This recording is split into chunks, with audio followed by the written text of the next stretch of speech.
Every family law situation is complicated. Child support's no different.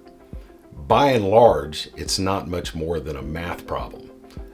The statute is very clear. The legislature has set out guidelines that make the computation relatively easy once you know what has to be accounted for. The most important part of a child support computation is what the status of custody is.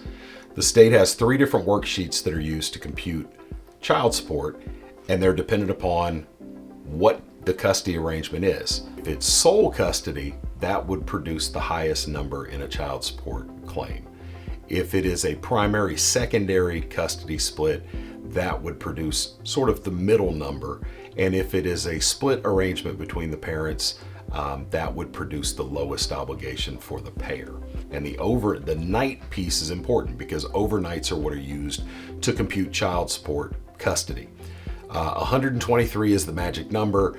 If you're a parent and you have the child 123 nights a year, then you have at least joint custody of the child, and you'll end up on that worksheet. The next factor is the income of the parties involved in the child support dispute. Making more money doesn't necessarily mean that that parent's going to pay more, but depending upon the custody situation, it's probably going to indicate that.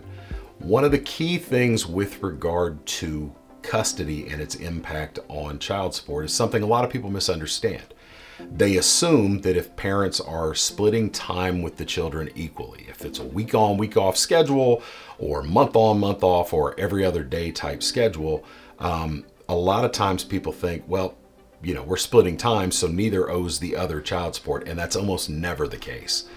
The fact that the income between those folks is not going to be exactly the same means that even if it's small, there may be a child support obligation from one parent to the other. Judges have a fair amount of discretion when awarding child support, but by and large, they're going to use the state guidelines, and those state guidelines are pretty well fixed. So once we determine what the answer to a series of questions are there child care commitments? Is one parent providing insurance premiums for the other? Are there other children involved in the equation that aren't part of that particular child support matter? When all of those questions are answered and the numbers are plugged into one of the 3 worksheets, that produces the obligation from one party to the other. Opening a child support matter up to modify could open the door for you to pay more than you're paying now or collect less than you are at present. And that's a road you don't want to go down. So make sure that you understand what your obligation is to what it ought to be. One of the things that we can do without too much trouble at all is take all of the information that we can get our hands on and compute your child support and either verify for you that it is correct or that it's not.